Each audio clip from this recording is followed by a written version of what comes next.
Hormuz প্রণালীতে বাংলাদেশসহ ৬ দেশের বাণিজ্যিক জাহাজ নিরাপত্তা পাবে বলে জানিয়েছে ইরান। দেশটির পররাষ্ট্রমন্ত্রী সৈয়দ আব্বাস আরাকচি ব্রিটিশ সংবাদ মাধ্যমকে দেওয়া সাক্ষাৎকারে এ তথ্য নিশ্চিত করেছেন। তিনি বলেন, হরমুজ প্রণালী পুরোপুরি বন্ধ করা হয়নি, বরং জাহাজ চলাচল নিয়ন্ত্রণ করা হচ্ছে। নিজেদের বাণিজ্যিক স্বার্থে অনেক দেশ ইরানের সঙ্গে যোগাযোগ করেছে এবং সমন্বয়ের ভিত্তিতে চলতে সম্মত হয়েছে।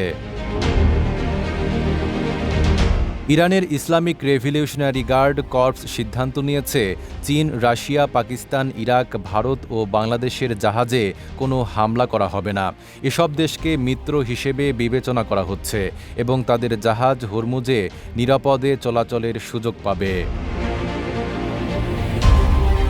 বিশ্ব জ্বালানি বাণিজ্যের জন্য অত্যন্ত গুরুত্বপূর্ণ এই প্রণালী দিয়ে বৈশ্বিক জ্বালানির প্রায় ১/৫ পরিবহন হয়।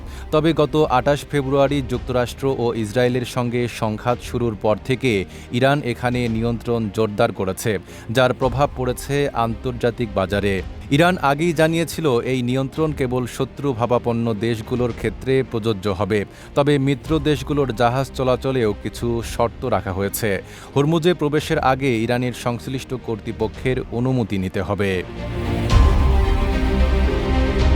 এদিকে প্রণালী দিয়ে চলাচলকারী বিদেশি জাহাজের ওপর টোল আরোপের পরিকল্পনাও করছে ইরান সরকার।